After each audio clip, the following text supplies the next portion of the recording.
Good morning everyone.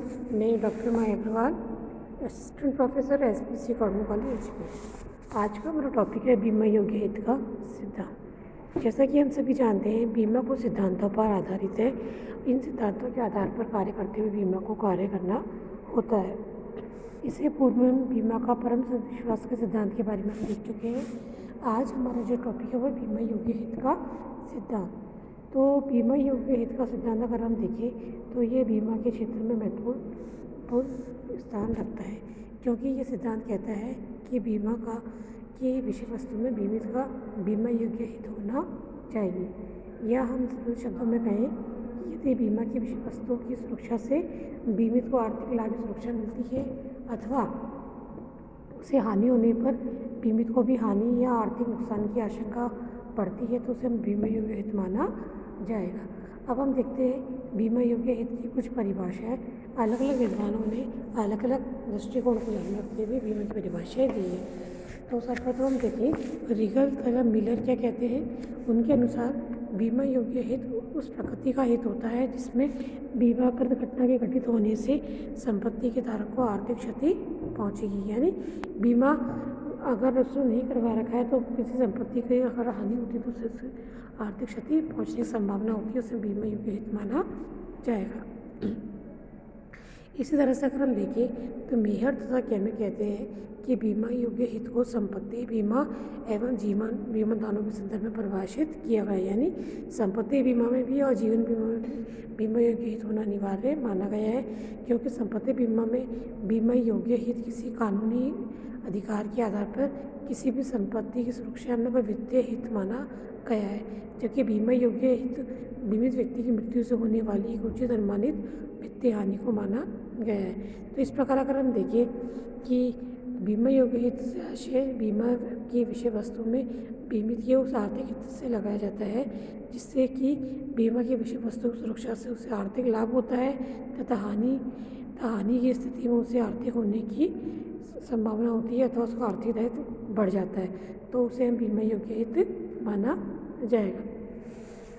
तो इस प्रकार हम देखिए तो परिभाषा से निष्कर्ष निकल के आता है कि बीमा योग्य हित तभी उत्पन्न होता है जबकि किसी व्यक्ति के पास बीमा करवाने योग्य कोई संपत्ति अधिकार हित या जीवन की कोई विषय वस्तु पर होनी चाहिए।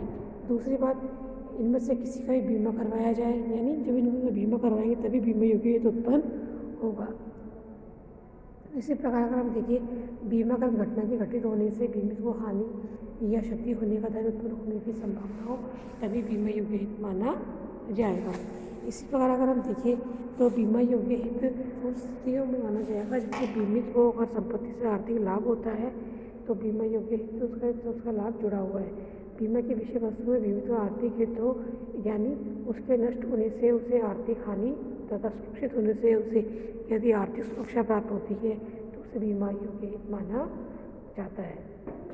इसी प्रकार अगर हम देखें तो बीमा योग्य हित का जो है मापन किया जा सकता है, यानी उसको मेजरमेंट होना चाहिए। और इसी प्रकार बीमित का बीमा की विषय वस्तु में वैधानिक संबंध होना चाहिए। तो इस प्रकार बच्चों ने देखा कि बीमा योग्य हित का सिद्धांत जो है अत्यंत आवश्यक है, क्योंकि किसी भी बीमा को माफ करवा लो, यदि आपका बीमा योग्य हित नहीं होगा तो बीमा करवाने का कोई औचित्य नहीं रह जाता।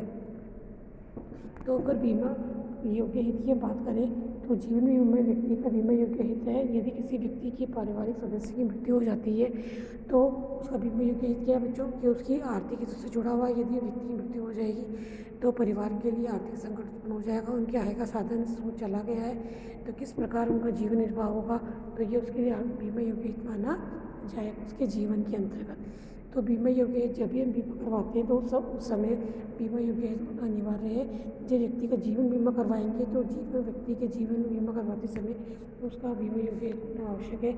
इसी प्रकार यदि हम अग्नि बीमा करवाते हैं तो अग्नि बीमा की स्थिति में भी बीमा करवाते समय बीमा योग्य हित तथा क्षतिपूर्ति प्राप्ति का दावा करते समय बीमा योग्य हित होना आवश्यक माना गया है। इसी प्रकार सामुद्रिक बीमा में देखिए तो क्षतिपूर्ति का दावा करते समय बीमा योग्य हित की अनिवार्यता जो आवश्यक मानी गई है। तो इस प्रकार बच्चों को हम देखें तो बीमा योग्य हित होना अत्यंत आवश्यक है, क्योंकि जब भी हम बीमा करवाते हैं यदि व्यक्ति का संपत्ति का में ये जीवन विषय हित नहीं होगा तो बीमा करवाने का कोई औचित्य नहीं रह जाएगा।